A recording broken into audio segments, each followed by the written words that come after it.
अस्सलामुअलैकुम। आप है कायनात रेसिपी के साथ मैं लेके आई हूँ आपके लिए मज़ेदार सी शामी कबाब बनाने की रेसिपी। बिस्मिल्लाहिर्रहमानिर्रहीम। आज हम बना रहे हैं शामी कबाब। तो उसके लिए लिए हैं मैंने 1 पाव चने की दाल, 1 पाव चिकन और ये तमाम मसाले। तो आए हम इसको बनाना शुरू करते हैं और आपको दिखाते हैं कि हम इसको कैसे बनाए थे। यहाँ पे मैंने रखा है प्रेशर में मैंने यहाँ डालनी है दाल। तो दाल को मैंने पहले ही 3 से 4 घंटे से अच्छी तरह से भिगो लिया था। ये देखें यहाँ पे ये गली हुई है, इसको धोकर मैंने भिगोया था। आप भी धोकर भिगोइएगा। दाल को हमने इस प्रेशर में डालना है और इसके साथ ही जितनी आपकी दाल है उतना ही आपका चिकन होना चाहिए। मेरी यहाँ पे 1 पाव दाल है तो मैंने 1 पाव ही चिकन लिया। अब मैं इसमें चिकन डाल दूँगी। तो यहाँ पे मैंने बोनलेस कर लिया है, इसके पीसेस मैंने ऐसे किए हैं ताकि ये अच्छी तरह से गल जाए और इसमें कोई हड्डी भी नहीं है। यहाँ पे चिकन और दाल मैंने डाल ली है। देखें माशाल्लाह से कितना प्यारा सा चिकन है बोनलेस का। यहाँ पे मैं डाल रही हूँ 1 प्याज। तो प्याज के बगैर शामी टिक्कियाँ बनती ही नहीं और ना ही कोई मज़ा आता है इसका। अब मैं डाल रही हूँ इसमें 1 चम्मच अदरक लहसुन का पेस्ट। इसमें हम कोई ज़्यादा मसाले नहीं डालेंगे, बस चंद मसाले ही डालेंगे। तो यहाँ पे जो मैंने गरम मसाला लिया है उसमें मैंने लिए है 2 स्टार फूल, 1 बड़ी इलायची, दालचीनी का 1 इंच का पीस, 3 से 4 लौंग, आधा चम्मच हल्दी पाउडर, 1 चम्मच नमक और 1 चम्मच ही इसमें कुटी हुई मिर्च भी शामिल है मिर्ची पाउडर में। यहाँ पे 1 चम्मच मिलाकर मैंने ये दोनों चीज़ें ले ली। अब हम इसमें डालेंगे 1 गिलास पानी और इसको लगाएंगे प्रेशर। दाल भीगी हुई थी तो इसलिए हम इसको ज़्यादा पानी नहीं लगाएंगे। चिकन और दाल को दोनों को ही अच्छी तरह से गलने के लिए छोड़ देंगे ताकि ये अच्छी तरह गल भी जाए और ये ज़्यादा पतली भी ना हो।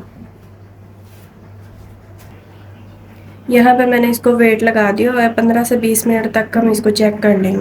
मैंने इसको प्रेशर में रखा था। प्रेशर में उबाल होने के बाद मैंने इसको कढ़ाई में निकाल लिया ताकि मैं इसको अच्छी तरह से पीस सकूं। प्रेशर में पीसना ज़रा मुश्किल लग रहा था।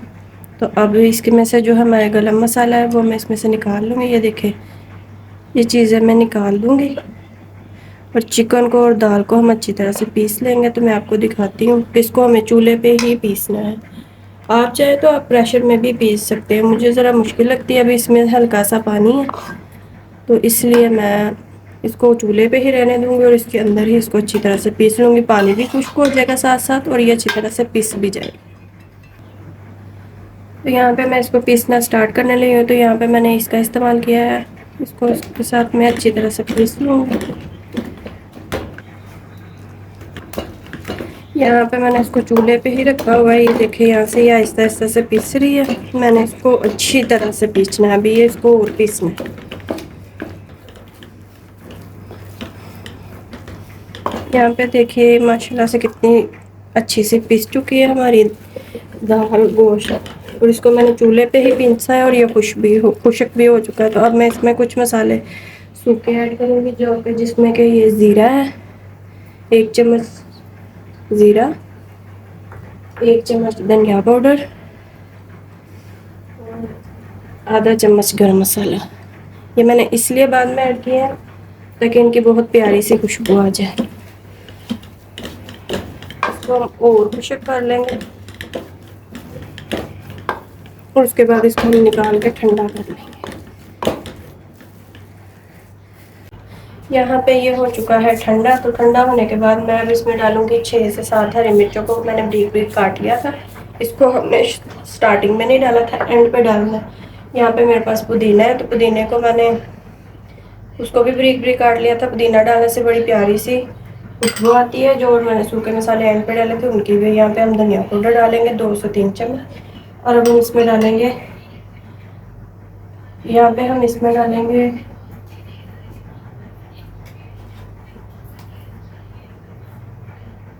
मुझे इसका तीखापन कम लग रहा था तो मैं इसमें कुटी हुई लाल मिर्च का आधा चम्मच डाल रही हूँ। और इसमें अब डाल रही हूँ मैं अंडा। तो अंडा अब मैं इसमें डाल लूँगी। इसका हमें जो वाइट एग है वो कम ही डालना है क्योंकि ये पतला ना हो जाए इसमें। हम इसको अच्छी तरह से मिक्स कर लेंगे। यहाँ पे यह ज़्यादा पतला नहीं हुआ, ये हार्ड ही था, तो इसलिए मैं इसमें जो बाकी का बचा हुआ अंडा है वो भी डाल लूँगी ताकि ये अच्छी तरह से। अब मैं इसको मिक्स कर लूँगी अंडे को, धनिया को। आप अंडा डालने से पहले इसकी नमक मिर्च अपने टेस्ट के अकॉर्डिंग चेक कर सकते हैं। अगर आपको लगे कम है तो आप इसको तीखा भी कर सकते हैं, और अगर आपको लगे कि सही है तो फिर ठीक है, अंडा डाल दीजिए। अंडा इसके अंदर डालने से ये होता है, अगर आपको लगे कि अंडा डालने से ये बहुत ज़्यादा पतला हो गया तो आप बेसन लेके उसको भून के तवे पर हल्का सा तो इसमें डाल सकते हैं। बेसन डालने के लिए उसको भूनना जरूरी है, भून के इसमें बेसन डालें, उससे ये होगा 1 से आधा चम्मच, उससे ये होगा कि ये जो बहुत ज़्यादा पतला है वो नहीं रहेगा। ये हमारी अब टिक्कियाँ बनने के लिए बिल्कुल तैयार है। यहाँ पे मेरा पतला नहीं है, देखें बहुत अच्छे से ये देखें मेल्ट हो रहा है, तो इसलिए मैं ये देखें अब मैं इसकी बना लूँगी टिक्कियाँ।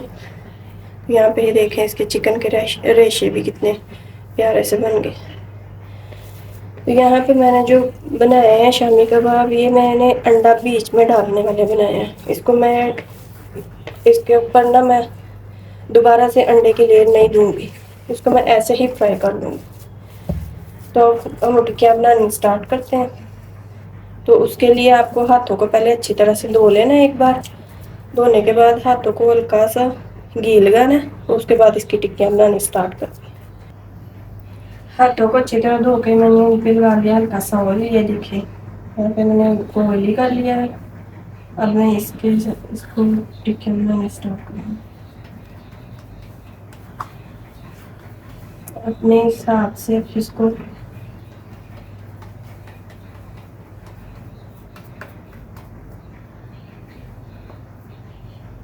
मुझे टिक्कियाँ बनाने वाले की सांचे की ज़रूरत नहीं पड़ती, क्योंकि मैं खुद ही हाथ के साथ इसकी बड़ी प्यारी सी गोल सी शेप बना लेती हूँ। ये देखें यहाँ पे मैंने इसकी कितनी प्यारी सी गोल सी शेप बना ली। इसी तरह हम बाकी टिक्कियों को भी बना लेंगे।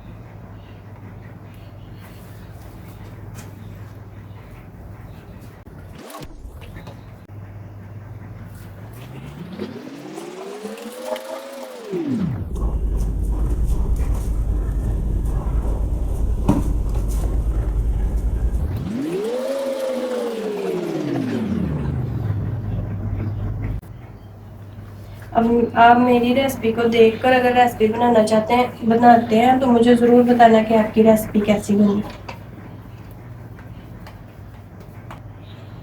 यहाँ मैंने अपनी ज़रूरत के मुताबिक टिक्कियाँ कर ली हैं तैयार। यहाँ पे ये देखें माशाल्लाह से बहुत प्यारी तैयार हो चुकी हैं।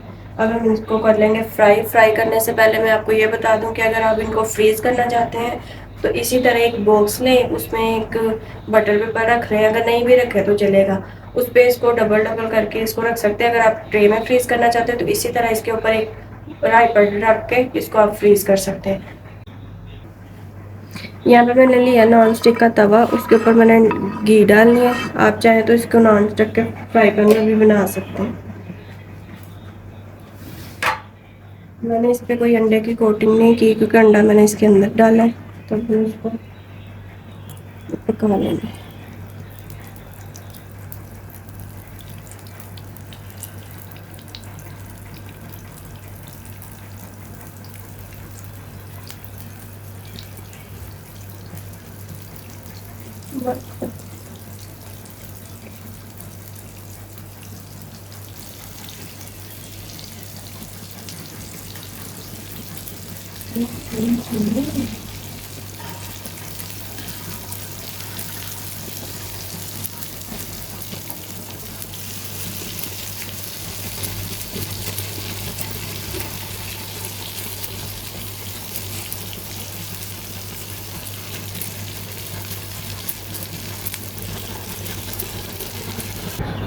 यहाँ पे हमारी यम्मी सी रेसिपी हो चुकी है तैयार। आई होप कि आपको पसंद आई होगी। ये देखें ये भी इसमें से कितनी रेशेदार सी खस्ता सी बनी है।